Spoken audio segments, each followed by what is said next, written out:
My name is Greg Hubert. My daughter Nicole is physiologically deaf, and we're also the legal guardian for a profoundly deaf child from Central America, Jocelyn.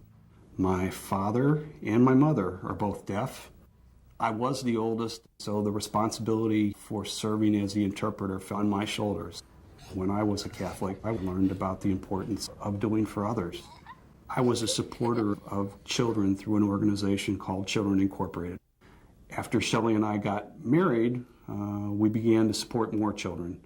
And I think we hit a level where we were supporting 8 kids, 6 of them in the United States and 2 of them overseas. At a time when I thought that children would never be a part of my life, we were blessed to have a beautiful little baby girl, Nicole.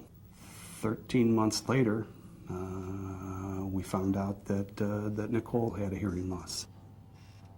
It was devastating, but not in a way that I think most people would expect.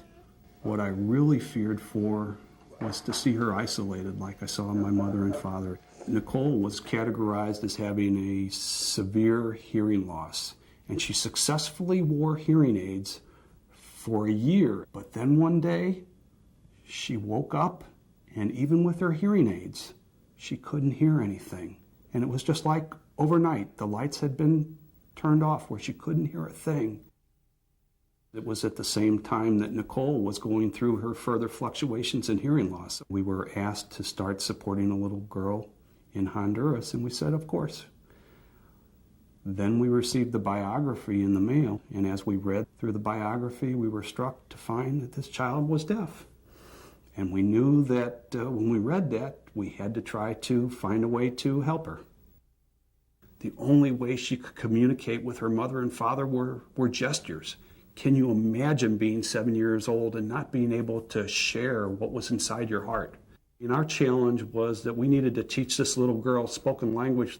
Today, she's capable of learning words in Spanish. And that's so important because she needs to have that capability to rejoin her family and society in Honduras. I struggle with my belief in God. I struggle tremendously. But kindness towards others was the best way for me to express faith. I know that it's important for me to do some things for others. When we first received the little paper that told us about Jocelyn, we had no idea where that would lead. If we had known at that very instant that it was going to require that Jocelyn live with us, I think we would have been scared away. Something has called me, has given me the opportunity, has reached out to me and said, help this child, and I'm trying.